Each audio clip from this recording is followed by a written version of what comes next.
اعوذ باللہ من الشیطان الرجیم، بسم اللہ الرحمن الرحیم، الحمدللہ رب العالمین،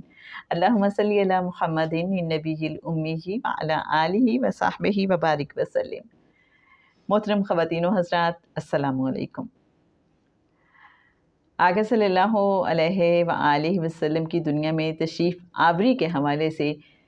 جناب ڈاکٹر محمد حمید اللہ کیا لکھتے ہیں، آئیے آپ کے ساتھ شیئر کرتے ہیں۔ آپ بتاتے ہیں کہ کریم آقا صلی اللہ علیہ وآلہ وسلم جب دنیا میں تشریف لائے تو یہ پیر کا دن تھا 17 جون 569 سن عیسوی۔ آتش پرست آگ کی پرستش کرتے ہیں اور اپنی عبادت گاہوں میں کبھی آگ بجھنے نہیں دیتے تھے، لیکن اس رات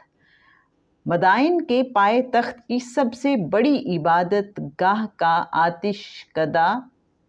جو تھا اس کی آگ بجھ گئی، جو مسلسل کئی صدیوں سے چلتی آ رہی تھی۔ پھر ایک اور اس حوالے سے واقعہ ہوا کہ ایک زلزلے میں ایرانی شہنشاہ کے محل کے 14 برج زمین بوس ہو گئے، اور ایک اور واقعہ جو ہوا وہ یہ تھا کہ جھیل ساوا سوکھ گئی، اور ڈاکٹر محمد حمید اللہ کہتے ہیں کہ اس کے علاوہ بھی ایسا ہی بہت کچھ ہوتا رہا۔ حضرت آمینہ اس وقت گھر میں اکیلی تھیں جب بچے یعنی کریم آقا صلی اللہ علیہ وآلہ وسلم کی پیدائش کا وقت آیا، تو اچانک حضرت آمینہ نے ایسی عورتیں دیکھیں جو کھجور کے درختوں کی طرح دراز قد تھیں، گویا عبد مناف کی بیٹیوں میں سے تھیں۔ وہ عورتیں حضرت آمینہ رضی اللہ تعالی عنہا کے پاس آئیں۔ جب انہوں نے پوچھا آپ کون ہیں تو انہوں نے بتایا میں آسیہ ہوں، فرعون کی بیوی، جنہوں نے موسیٰ علیہ السلام کی جان بچائی تھی جب انہیں ایک ڈبے میں ڈال کر دریائے نیل میں بہا دیا گیا تھا۔ دوسری خاتون نے اپنا تعارف کروایا میں مریم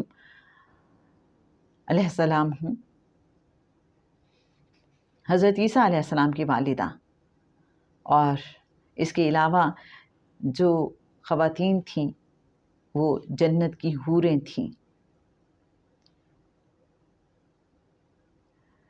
محترم سامعین، یہاں ڈاکٹر حمید اللہ لکھتے ہیں کہ جب ایک نئی نبوت، ایک نئے مذہبی عہد کا آغاز ہوتا ہے تو جو یہ فرائض پہلے سے سر انجام دے رہے ہوتے ہیں ان کو نئے آنے والے کے استقبال کے لیے آنا ہوتا ہے۔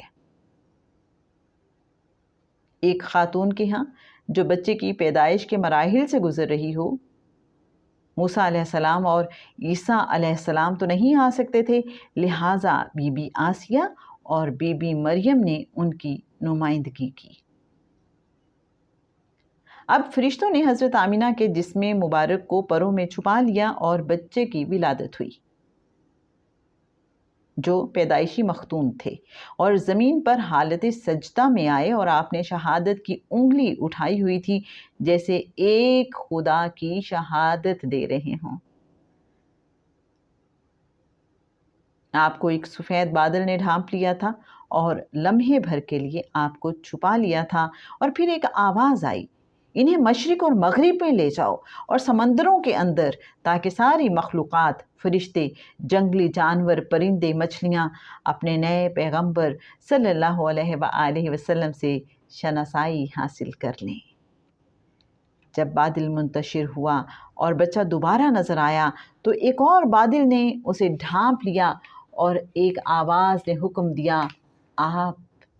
صلی اللہ علیہ وآلہ وسلم کو حضرت آدم علیہ السلام کا خلق، شیس علیہ السلام کی معرفت، نوح علیہ السلام کی شجاعت، ابراہیم علیہ السلام کی خلت، اسماعیل علیہ السلام کی زبان، اسحاق علیہ السلام کی رضا، صالح علیہ السلام کی وضاحت، لوط علیہ السلام کی حکمت، یعقوب علیہ السلام کی بشارت، موسیٰ علیہ السلام کی شدت قوت، ایوب علیہ السلام کا صبر، یونس علیہ السلام کی اطاعت، یوشع علیہ السلام کا جہاد، داؤد علیہ السلام کی آواز، دانیال علیہ السلام کی حب، الیاس علیہ السلام کا وقار، یحییٰ علیہ السلام کی عصمت، عیسیٰ علیہ السلام کا زہد عطا کرو، اور تمام انبیاء کے اخلاق حمیدہ اور فضائل جلیلہ سے آراستہ کرو۔ جب یہ بادل دوبارہ چھٹا تو بچہ دوبارہ نظر آیا۔ اب 3 فرشتوں نے اس کو چاندی کے ایک ٹب میں 3 بار غسل دیا، پھر ایک سفید ریشم کے کپڑے سے ڈھانپ دیا، پروں سے حرارت پہنچائی، آپ کی والدہ کے پاس پہنچایا اور غائب ہو گئے۔ سامعین محترم، یہ سب کچھ بیان کرنے کے بعد ڈاکٹر محمد حمید اللہ لکھتے ہیں کہ یہ ہیں وہ چند متاثر کن روایات جو بعض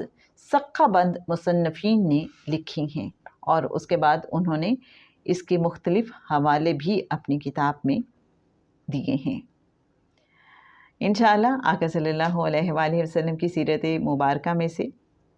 وقتاً فوقتاً کچھ اور واقعات بھی آپ کے ساتھ شیئر کریں گے۔ اللہم صلی علی محمد النبی الامی وعلی آلہ وصحبہ وبارک وسلم۔